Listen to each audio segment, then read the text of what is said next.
பால் பாலபாஸ்கரன் கொடுக்கும் சிலுவையின் செய்தியை கேட்டுக்கொண்டிருக்கும் சகோதர சகோதரிகளையும் நண்பர்களையும் இச்செய்தி மூலமாக சந்திப்பதில் பெரும் மகிழ்ச்சி அடைகிறோம்.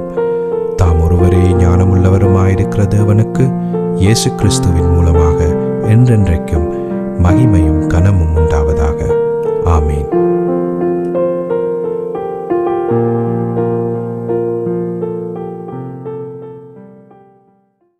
நான் பால் பாலபாஸ்கரன். நான் ஒரு இவாஞ்சலிஸ்ட். இந்த நேரத்தில் சிலுவையின் செய்தியில் என் சகோதரர்கள், என் சகோதரிகள், என் நண்பர்கள் எல்லோரையும் சந்திப்பதில் நான் பெரும் மகிழ்ச்சி அடைகிறேன். இந்த அருமையான நேரத்தை எங்கள் கர்த்தராகிய இயேசு கிறிஸ்து எங்களுக்கு ஒதுக்கி தந்திருக்கிறார். அவரை பற்றி, அவருடைய வார்த்தைகளை பற்றி நாங்கள் அறிந்து கொள்வதற்காக இந்த இடத்துல நாங்கள் கூடியிருக்கிறோம்.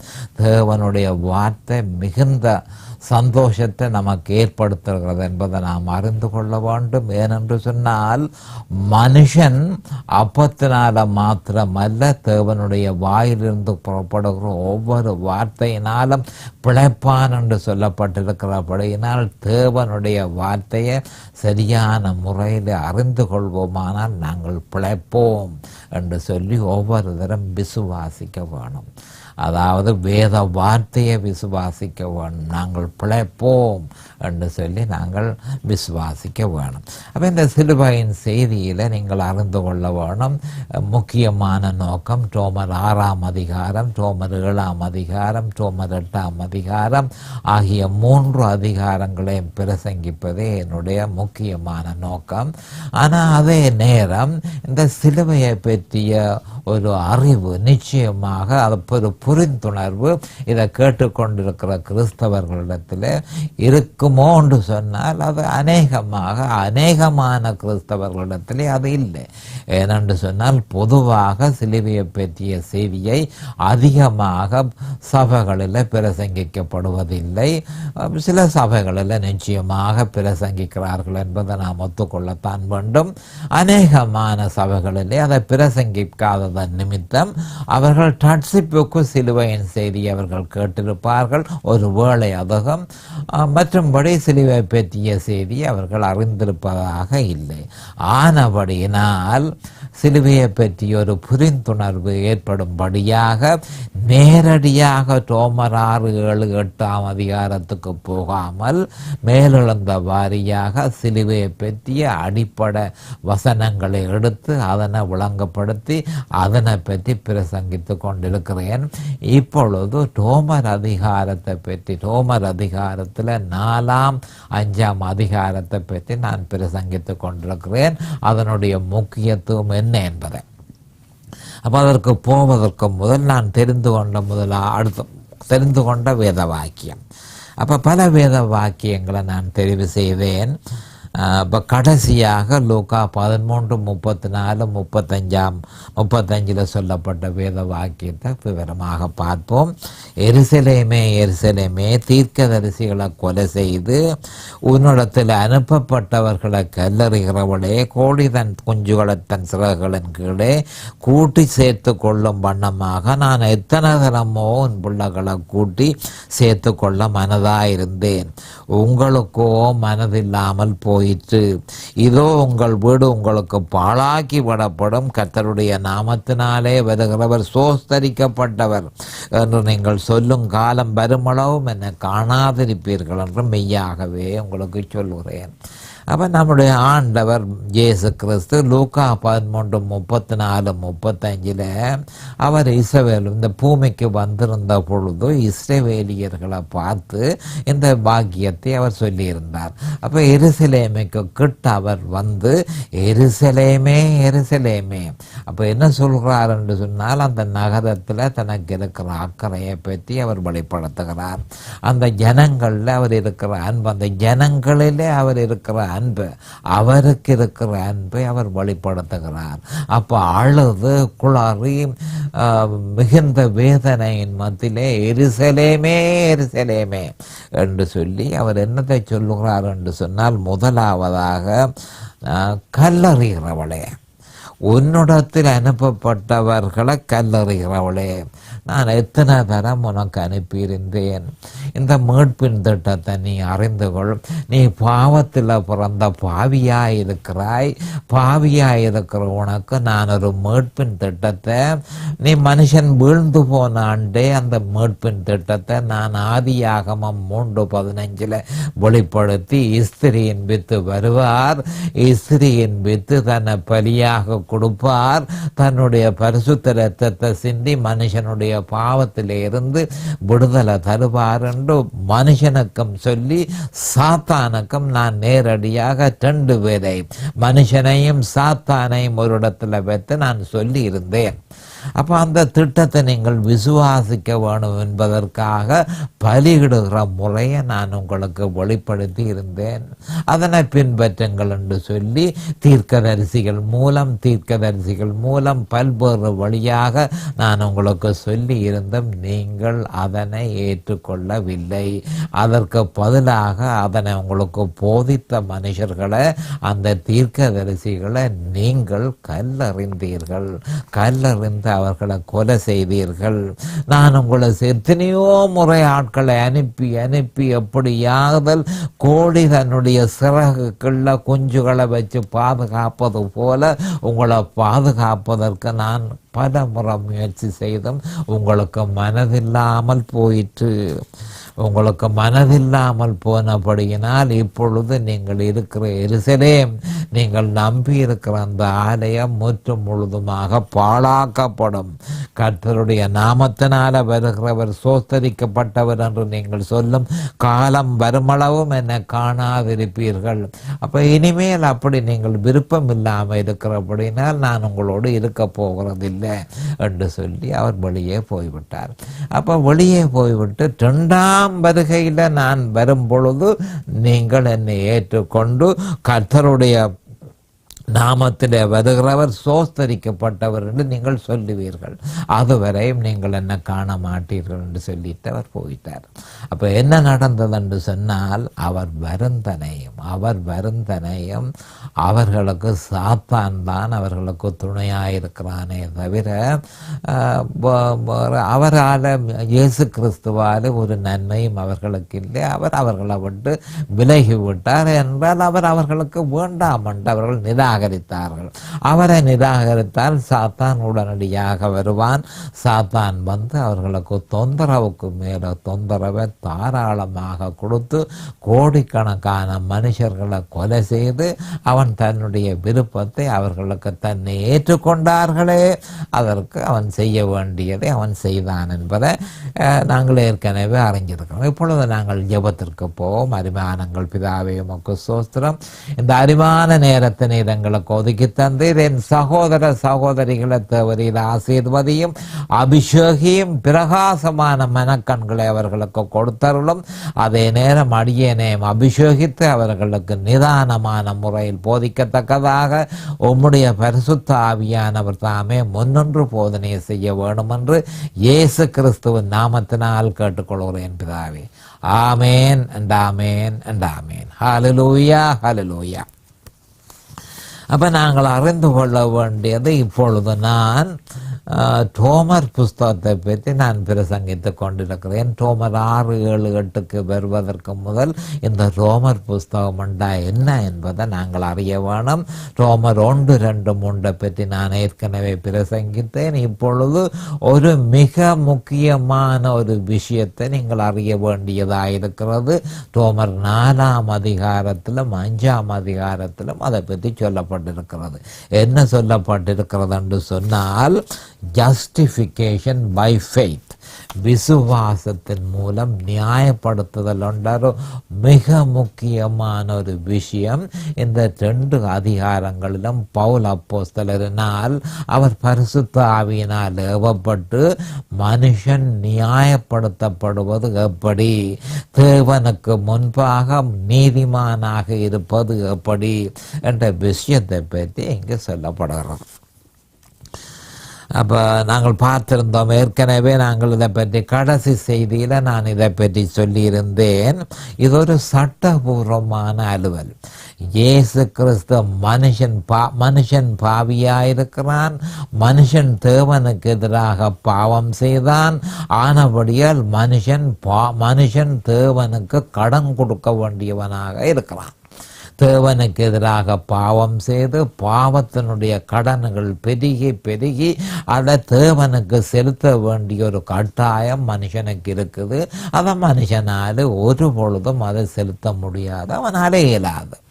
ஆனபடியினால் அதை நம்முடைய கர்த்தராகிய இயேசு கிறிஸ்து வந்து அவர் சிலுவைக்கு போய் தன்னை பலியாக ஒப்பு கொடுத்து அவர் சிந்தின பரிசுத்த இரத்தத்தினால அந்த விலை, அதுதான் விலை. மனுஷனுடைய பாவத்துக்கு விலை அந்த இரத்தம்.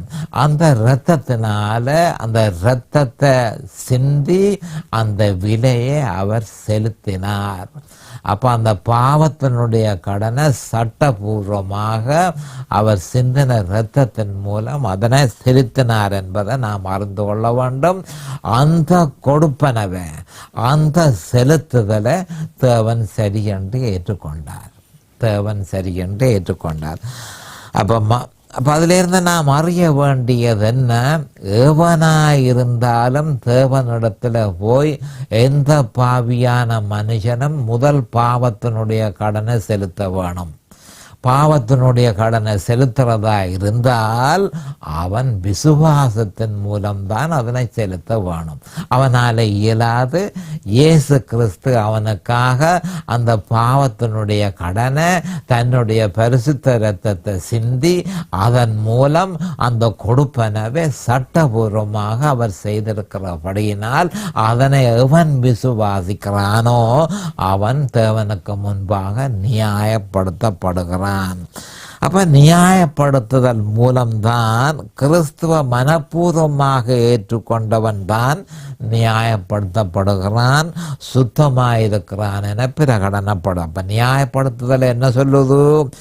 கிறிஸ்துவ மனப்பூர்வமாக ஏற்றுக்கொண்டவன் சுத்தமாயிருக்கிறான் என்பதை பிரகடனப்படுத்துகிறது. அப்போ பரிசுத்தப்படுத்தல் விசுவாசிய தொடர்ந்து கவனமாக கேட்டுக்கொள்ளுங்க. 2 விஷயம். ஒன்று வந்து நியாயப்படுத்துதல், மற்றது பரிசுத்தப்படுத்துதல். இது மனுஷனுடைய வாழ்க்கையில இது 2ம் அவசியமாயிருக்கிறது. அப்போ நியாயப்படுத்துதல் என்ன மாதிரி என்றால், மனுஷன் இயேசு கிறிஸ்துவ மனப்பூர்வமாக ஏற்றுக்கொண்டதன் நிமித்தம், தன்னுடைய சொந்த இரட்சகராக ஏற்றுக்கொண்டதன் நிமித்தம் அவன் சுத்தமாக இருக்கிறான், தேவனுக்கு முன்பாக நீதிமானாக இருக்கிறான். அடுத்ததாக அவன் பரிசுத்தப்பட வேண்டியதாக இருக்கிறது. அப்போ விசுவாசி பரிசுத்தப்படுகிறதா இருந்தால் அதுவும் விசுவாசத்தினாலே தான் பரிசுத்தப்பட வேண்டும் என்பது தெளிவாக சொல்லப்பட்டிருக்கிறது. அப்போ இந்த வழியால தான் மனுஷன் சுத்தமாக இருக்க முடியும். அப்போ நியாயப்படுத்துதலின் பிரதிபலன்களை நாங்கள் பார்த்து கொள்வோம். அப்போ கிறிஸ்துவையும் அவர் சிலுவையில் நிறைவேற்றியதை மனப்பூர்வமாக ஏற்றுக்கொண்ட பாவியை நியாயப்படுத்துதல் அவன் குற்றவாளி அல்ல என்று பிரகடனப்படுத்துகிறது. கவனமாக கேட்டுக்கொள்ளுங்கள். நியாயப்படுத்துதலின் பிரதிபலன்கள். அப்ப நியாயப்படுத்துதல், ஜஸ்டிஃபிகேஷன், கிறிஸ்துவையும் அவர் சிலுவையில் செய்து முடித்ததையும் மனப்பூர்வமாக ஏற்றுக்கொண்ட பாவியை உடனடியாக நியாயப்படுத்துதல் என்ன செய்கிறது? அவன் குற்றவாளி இல்லை, அவன் குற்றவாளி இல்லை என்று பிரகடனப்படுத்தப்படுகிறது. இரண்டாவதாக இன்னும் ஒருபடி மேல் சென்று அவன் அப்பாவி என்று சொல்லி அவனை பிரகடனப்படுத்துகிறது. மூன்றாவதாக இன்னும் ஒருபடி மேல் சென்று அவன் ஒரு காலமும் பாவம் செய்யவில்லை என்று சொல்லி பிரகடனப்படுத்துகிறது. நாலாவதாக இன்னும் ஒருபடி மேல் சென்று அவன் கிறிஸ்துவ போல் பரிபூரணமானவன் என்று சொல்லி பிரகடனப்படுத்துகிறது. கவனமாக இந்த 4 விஷயத்தையும் கிறிஸ்தவர்கள் அறிந்து கொள்ள வேண்டும். மனப்பூர்வமாக இயேசு கிறிஸ்துவையும் அவர் சிலுவையில் செய்து முடித்ததை ஏற்றுக்கொண்ட எந்த பாவியையும், எந்த பாவியான மனுஷனையும் நியாயப்படுத்துதல் முதலாவதாக அவன் குற்றவாளி இல்லை என்று பிரகடனப்படுத்துகிறது. மேலும் ஒரு படி சென்று இரண்டாவதாக அவன் அப்பாவி, அவனுக்கு ஒன்றுமே இதனை பற்றி தெரியாது, அவன் ஒரு அப்பாவி என்று சொல்லி பிரகடனப்படுத்துகிறது. மூன்றாவதாக இன்னும் ஒரு படி கூட சென்று அவன் ஒரு காலமும் பாவம் செய்யவில்லை என்று சொல்லி நியாயப்படுத்துதல் பிரகடனப்படுத்துகிறது.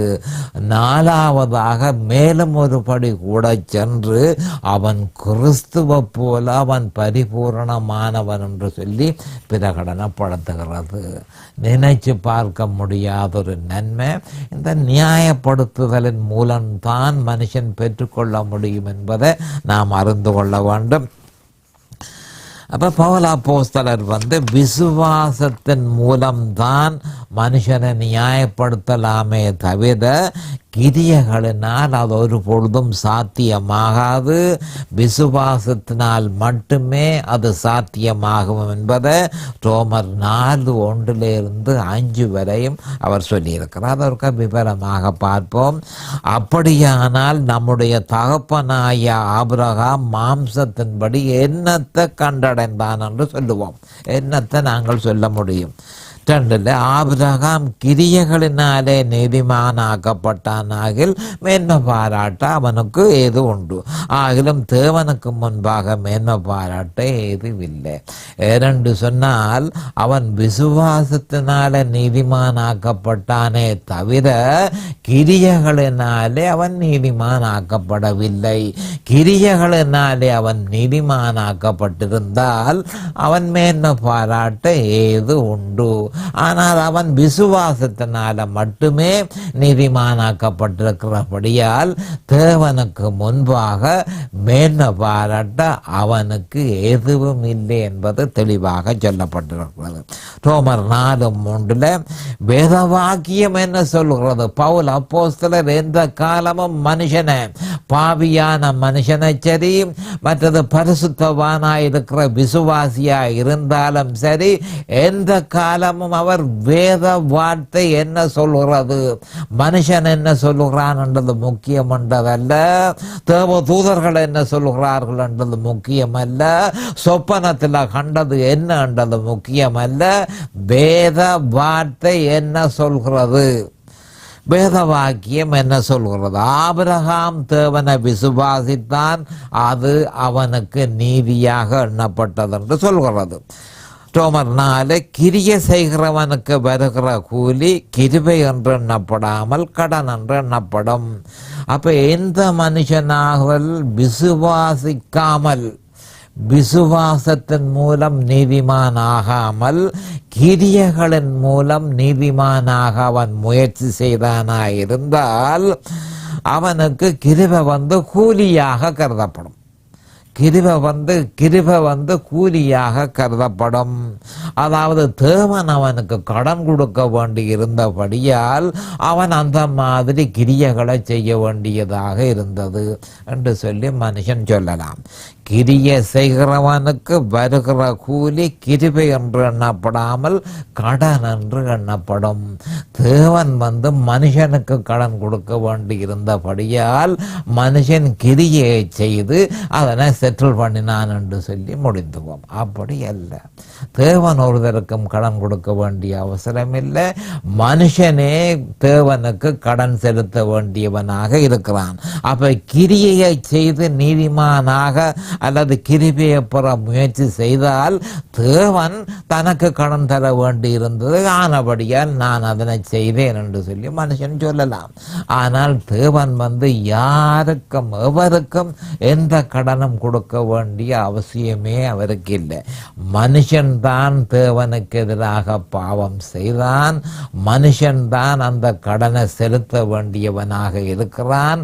மனுஷனாலே அது முடியாதபடியினால் கிரியைகளாலே எதுவும் செய்ய முடியாதென்றதை அறிந்து அவன் விசுவாசிக்க வேண்டியதே தேவனுடைய ஏற்பாடு என்பதை நாம் அறிந்து கொள்ள வேணும். ரோமர் 4:5 ஒருவன் கிரியை செய்யாமல் பாவிய நீதிமானாக்குறவரிடத்தில் விசுவாசம் வைக்கிறவனாயிருந்தால் அவனுடைய விசுவாசமே அவனுக்கு நீதியாக எண்ணப்படும். அவனுடைய விசுவாசமே நீதியாக எண்ணப்படும். அப்போ தாவீதை பொறுத்தளவில் என்ன மாதிரி என்று சொன்னால் இன்னொரு உதாரணம் தரப்படுகிறது. ஆபிரகாமை ரட்சிக்கப்படாதவர்கள் கிறிஸ்துவுக்குள் வரும் பொழுது எப்படி நியாயப்படுத்தப்படுகிறார்கள் என்பது அடையாளமாக காணப்பட்டது. 2 மனுஷர்களை, குறிப்பாக தாவீதையும் ஆபிரகாமையும் பவுல் அப்போஸ்தலர் எடுத்து விளங்கப்படுத்துகிறார். ஏனென்று சொன்னால் ஆபிரகாம் ஒரு விஷயத்தை வெளிப்படுத்த, ஆபிரகாம் அடையாளமாக இருக்கிறான். எங்கே அடையாளமாக இருக்கிறான்? ரட்சிக்கப்படாதவர்கள் கிறிஸ்துவுக்குள் வரும் பொழுது எப்படி அவர்கள் நியாயப்படுத்தப்படுகிறார்கள் என்பதற்கு அடையாளமாக ஆபிரகாம் இருக்கிறான். அந்த மாதிரி தான் அவன் வந்தான். அப்போ அவன் அவர்களுக்கு அடையாளமாக இருக்கிறான். ஆனால் தாவீதை எடுத்துக்கொள்ளும் பொழுது ஒரு விசுவாசி பாவம் செய்தால், ஒரு விசுவாசி பாவம் செய்தால் அவன் எப்படி நியாயப்படுத்தப்படுகிறான் என்று சொன்னால் அவனும் விசுவாசத்தினாலே நியாயப்படுத்தப்படுகிறான் என்பதை இங்கு அடையாளமாக காண்பிக்கப்படுகிறது. கவனமாக நீங்கள் இதனை கேட்க வேணும். 2 முக்கியமான பாயிண்ட். ஆபிரகாம் மற்றது தாவீது. ஆபிரகாம் ரட்சிக்கப்படாதவர்கள் கிறிஸ்துவுக்குள் வரும்பொழுது எப்படி நியாயப்படுத்தப்படுகிறார்கள் என்பதற்கு அடையாளமாக அவன் காண்பிக்கப்படுகிறது. அடையாளமாக அவனை காண்பிக்கப்படுகிறது. ஆனால் தாவீதை பொறுத்தளவில் விசுவாசிகள் பாவம் செய்யும் பொழுது, விசுவாசிகள் பாவம் செய்யும் பொழுது அவர்கள் எப்படி நியாயப்படுத்தப்படுகிறார்கள்? அவர்களும் விசுவாசத்தினாலேயே நியாயப்படுத்தப்படுகிறார்கள் என்பது தாவீதை உதாரணமாக எடுத்து இங்கு நமக்கு தெளிவுபடுத்தப்படுகிறது. அப்போ 2 ஒரே மாதிரியாக பாவம் செய்த விசுவாசியாக இருந்தால் என்ன, பாவியாக இருக்கிற மனுஷனாக இருந்தால் என்ன, 2 பேரும் நியாயப்படுத்தப்படுகிறது விசுவாசத்தினாலே என்பது இங்கு தெளிவாக சொல்லப்பட்டிருக்கு. அப்போ இது பற்றி ரோமர் 4:6-8 சொல்லப்பட்டிருக்கிறத நாங்கள் பார்ப்போம். ரோமர் 4:6-8. அந்தபடி கிரியைகள் இல்லாமல் தேவனாலே நீதிமான் என்று எண்ணப்படுகிற மனுஷனுடைய பாக்கியத்தை காண்பிக்கும் பொருட்டு எவர்களுடைய அக்கிரமங்கள் மன்னிக்கப்பட்டதோ, எவர்களுடைய பாவங்கள் மூடப்பட்டதோ அவர்கள் பாக்கியவான்கள். அப்போ ரட்சிக்கப்படாத மனுஷனுடைய அக்கிரமமும் அவனுடைய பாவமும் என்ன மாதிரி மன்னிக்கப்பட்டதோ அவன் பாக்கியவான். விசுவாசியாக இருக்கிற மனுஷனுடைய பாவம் என்னத்தால் மூடப்படுகிறது? விசுவாசத்தினாலேயே அவனுடைய அக்கிரமம், விசுவாசத்தினாலேயே அவனுடைய அக்கிரமம் மன்னிக்கப்படுகிறது, அவனுடைய பாவங்கள் மூடப்படுகிறது. இந்த விதமாக பாவியான மனுஷனும் விசுவாசியான மனுஷனும் பாக்கியவான்களாக இருக்கிறதுக்கு காரணம் என்ன? அவர்களுடைய பாவங்கள் மூடப்படுகின்றன. என்னத்தால மூடப்படுகிறது? விசுவாசத்தினால. பிறகு ரோமர் 4:8 சொல்லப்பட்டிருக்கு, எவனுடைய பாவத்தை கர்த்தர் எண்ணாதிருக்கிறாரோ அவன் பாக்கியவான் என்று தாவீது சொல்லியிருக்கிறான். அப்போ தாவீது ஏன் அப்படி சொல்கிறார் என்று சொன்னால், தேவன் பாவத்தை எண்ணினார் என்று சொன்னால் பாவம் என்னும் அவனிலே இருக்குது. அப்போ தேவன் பாவத்தை மன்னித்து விட்டாராயிருந்தால் பாவம் அவனிடத்தில் இல்லை. அப்போ விசுவாசத்தினால மனுஷன் நியாயப்படுத்தப்படும் பொழுது அந்த விசுவாசத்தினால தான் அவனுடைய பாவங்கள் மன்னிக்கப்படுகிறது. அவன் பாக்கியவான் என்று சொல்லி தாவீது சொல்லியிருக்கிறார். அப்போ நியாயப்படுத்த பின்பு, கவனமாக கேட்டுக்கொள்ளுங்கள், நியாயப்படுத்தின பின்பு ஒரு மனுஷன் பாவம் செய்தால் அவன் என்ன செய்கிறதுன்றது தான் ஒரு மிக முக்கியமான கேள்வி. இது கிறிஸ்தவர்களுக்கு மிகவும் முக்கியமான ஒரு விஷயம்.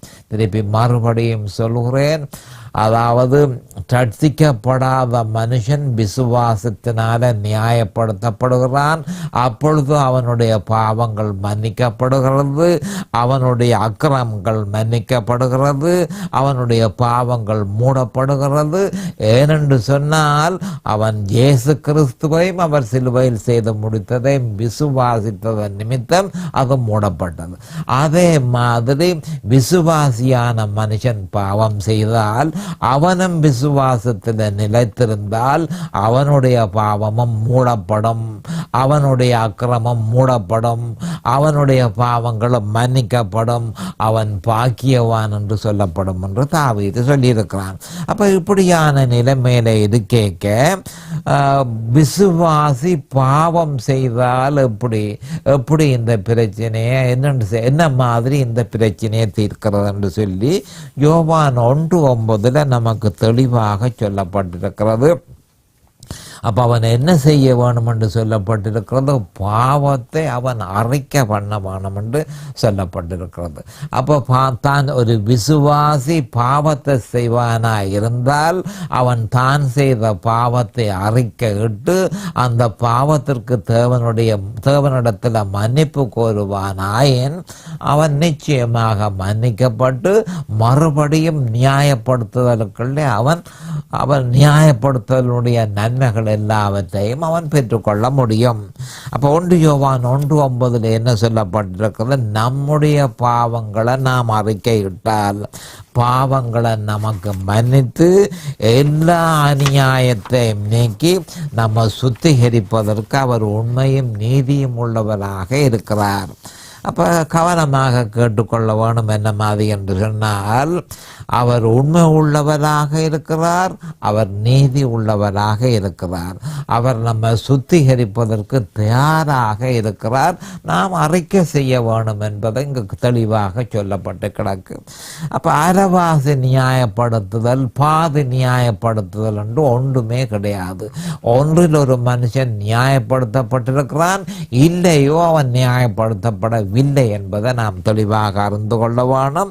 விசுவாசிக்காக ஆண்டவர் இடவிடாமல் ஜெபம் பண்ணுகிறார், விண்ணப்பம் செய்கிறார் என்பதை எபிரேயர் 7:25 தெளிவாக சொல்கிறது. மேலும் தமது மூலமாய் தேவனிடத்தில் சேருகிறவர்களுக்காக வேண்டுதல் செய்யும்படிக்கு அவர் எப்பொழுதும் உயிரோடு இருக்கிறவராகியால் அவர்களை முற்றுமுடிய ரட்சிக்க வல்லவராக இருக்கிறார் என்று உறுதிப்படுத்தப்பட்டிருக்கிறது. இவைகள் யாவும் கிறிஸ்து சிலுவையில் நிறைவேற்றியதன் நிமித்தமே சாத்தியமாகினது. ஏனென்றால் கிறிஸ்துவை ஏற்றுக்கொண்ட ஒருவன் அவருக்குள் ஞானஸ்நானம் செய்யப்பட்டிருக்கிறான். இது எப்படி சாத்தியமானது? இது எப்படி அவர் மன்னிக்கிறார்? விசுவாசியை எப்படி மன்னிக்கிறார் என்ற விவரங்கள் அநேகமான கிறிஸ்தவர்கள் அறியாத ஒரு விஷயமாக இருக்கிறது. அப்ப இயேசு கிறிஸ்துவை ஏற்றுக்கொண்ட ஒரு மனுஷன் முதலாவதாக அவன் ஞானஸ்நானம் செய்யப்பட்டிருக்கிறான்.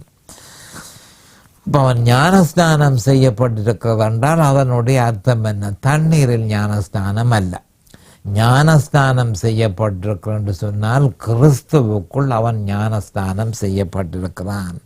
கிறிஸ்துவுக்குள் அவன் ஞானஸ்நானம் செய்யப்பட்டிருக்கிறது என்றால் கிறிஸ்துவனுடைய சரீரத்தோடு அவன் இணைந்திருக்கிறான். இது ஒரு பெரிய ஒரு விஷயம். இதை பற்றி நான் உங்களுக்கு அடுத்த செய்தியில் விவரமாக நான் உங்களுக்கு பிரசங்கிக்க யோசித்திருக்கிறேன். அது வரைக்கும் கர்த்தராகிய இயேசு கிறிஸ்துவின் நாமத்தினால் நான் உங்களை ஆசீர்வதிக்கிறேன். அவருடைய கிருபையும் இரக்கம் உங்களுக்கு தாராளமாக கிடைப்பதாக இயேசுவின் நாமத்தில் பரிசுத்த பிதாவே. ஆமேன் and ஆமேன் and ஆமேன். இந்த சிலுவையின் செய்தியை கேட்பவர்கள் அதன் ஆவிக்குரிய பலனை பூரணமாக அடைய வேண்டும் என்பதே நம்முடைய பிரார்த்தனையாகும். தொலைபேசி மூலம் தொடர்பு கொள்ள விரும்புவோர் 647-465-1224 மூலமும், இமெயில் மூலம் தொடர்பு கொள்ள விரும்புவோர் paulbalabhaskaran@gmail.com மூலமும் தொடர்பு கொள்ளலாம்.